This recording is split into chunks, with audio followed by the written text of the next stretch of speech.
दो कौमी नजरिए के खालिक और बानी पाकिस्तान मोहम्मद अली जिन्ना, जिन्होंने तकसीम हिंद की राह हमवार की, और राम कृष्ण डालमिया, जिसने एक गरीब घराने से निकलकर एक सनती सल्तनत कायम की। इन दोनों शख्सियात के दरमियान एक गैर मामूली दोस्ती थी। ये दोस्ती इतनी गहरी थी कि तकसीम हिंद के बाद जिन्ना ने अपना बंगला खुद डालमिया को फरोख्त किया था। क्या आप जानते हैं कि ये दोस्ती एक ऐसे स्कैंडल में बदल गई जिसने न सिर्फ डालमिया जीन ग्रुप को तबाह कर दिया बल्कि मुल्क की सियासी फिजा को भी मुतासिर किया। गांधी के कत्ल के बाद जब नथुराम गोडसे पकड़ा गया तो डालमिया का राब्ता नंबर इनकी डायरी में दर्ज था। और सबसे बड़ा सवाल ये है कि क्या मोहम्मद अली जिन्ना साहब इस सब से वाकिफ थे? क्या वो भी इस साजिश का हिस्सा थे? हेलो, सलाम, नमस्ते, सत श्री अकाल। कैसे हैं आप सब लोग?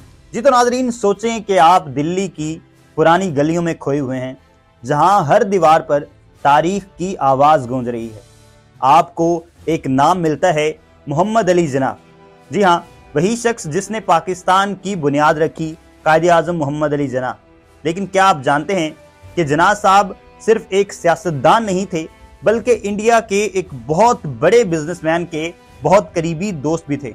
दोस्त तो वो बहुत से लायर्स, बहुत से सियासतदानों के भी थे, लेकिन वो बिजनेसमैन कोई और नहीं बल्कि राम कृष्ण डालमिया थे, जिन्होंने एक गरीब घराने से निकलकर एक ऐसी सनती सल्तनत कायम की कि हर कोई देखकर हैरान रह गया। सीमेंट से लेकर इंश्योरेंस तक डालमिया साहब का हाथ हर काम में था। डालमिया साहब की ये सनती सल्तनत एक ऐसे स्कैंडल में फंस गई जिसने पूरे मुल्क को हिला कर रख दिया। इन पर इल्जाम लगा कि इन्होंने लोगों के पैसों को लूटा है और अपनी जाती जेबें भरी हैं।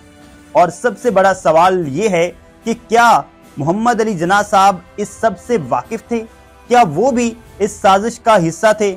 आइए इस दिलचस्प कहानी में गहराई से उतरते हैं और इन सवालों के जवाब ढूंढने की एक पुरअज़्म कोशिश करते हैं जो दिल्ली की गलियों से लेकर लंदन के महलात तक गूंज रहे हैं। नाज़रीन, हमारे मुताबिक दो कौमी नजरिए के खालिक और बानी पाकिस्तान मोहम्मद अली जिन्ना, जिन्होंने तकसीम हिंद की राह हमवार की, और राम कृष्ण डालमिया, जिसने एक गरीब घराने से निकलकर एक सनती सल्तनत कायम की। इन दोनों शख्सियात के दरमियान एक गैर मामूली दोस्ती थी।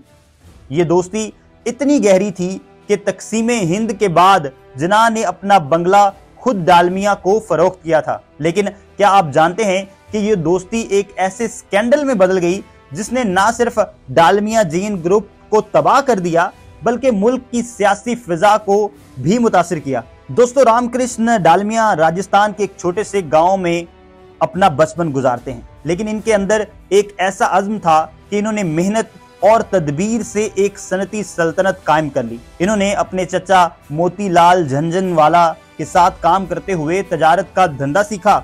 लेकिन डालमिया की जिंदगी में एक ऐसा मोड़ उस वक्त आया जब उन्होंने एक नजूमी के मशवरे पर चांदी की तजारत में एक बड़ा खतरा मोल लिया। यह खतरा मोल लेना उनके लिए जिंदगी बदलने वाला साबित हुआ और उन्होंने इस तजारत से करोड़ों रुपए कमाए। इस कामयाबी ने उन्हें हौसला दिया और इन्होंने अपने कारोबार को आगे बढ़ाना शुरू किया। यूं डालमिया जैन ग्रुप ने जल्द ही मुख्तलिफ शोबों में अपना नाम रोशन करना शुरू कर दिया। इंडिया इंश्योरेंस, भारत बैंक और बेनेट कोलमेन एंड कंपनी, जिसने टाइम्स ऑफ इंडिया अखबार शाया किया, जैसे इदारे इस ग्रुप की अलामत बन गए। लेकिन डालमिया का कारोबारी सफर सिर्फ मेहनत और तदबीर पर मबनी नहीं था। वो अपने हरीफों को पीछे छोड़ने के लिए बाज़ औक़ात गैर इखलाकी तरीके भी इख्तियार करते थे।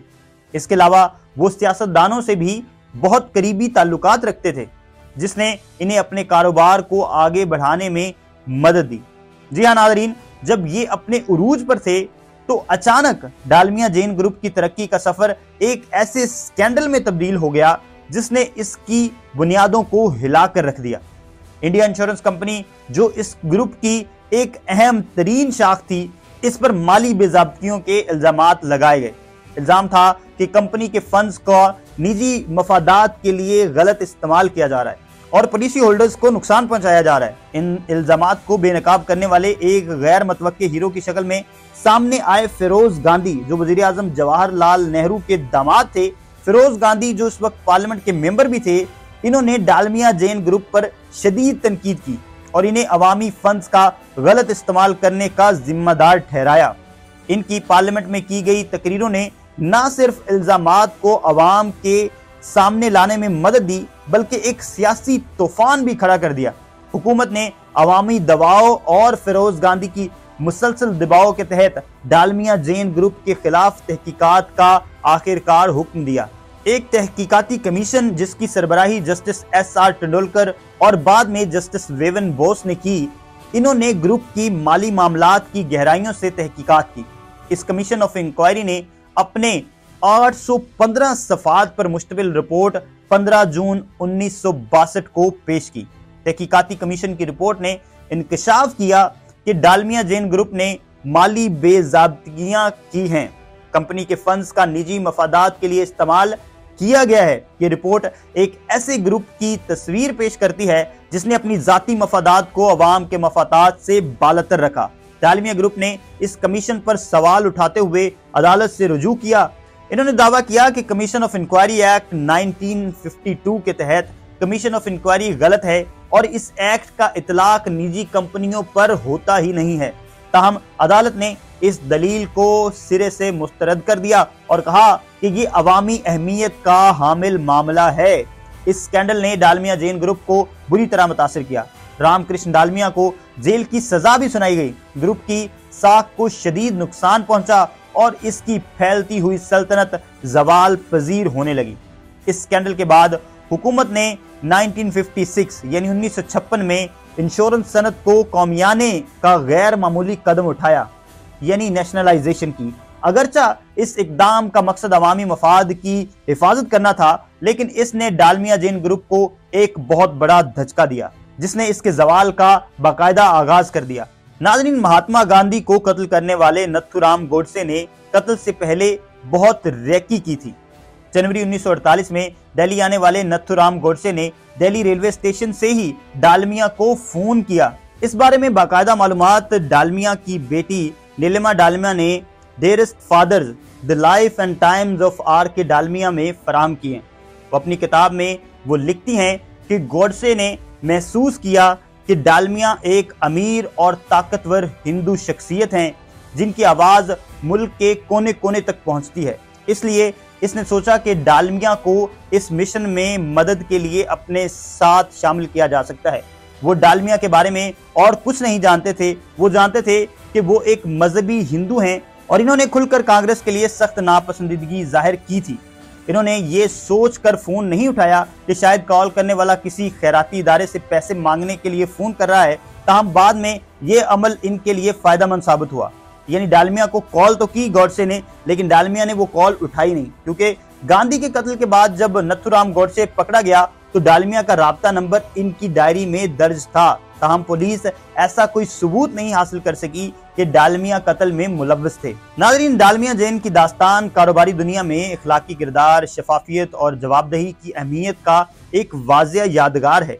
गैर महदूद तरक्की की तलाश और स्टेक होल्डर्स के मफादात पर जाती मफादात को तरजीह देना न सिर्फ खुद कंपनी बल्कि किसी मुल्क के वसीतर इक्तिसादी और समाजी ताने बाने के लिए तबाहकुन नताइज का बाइस बन सकता है।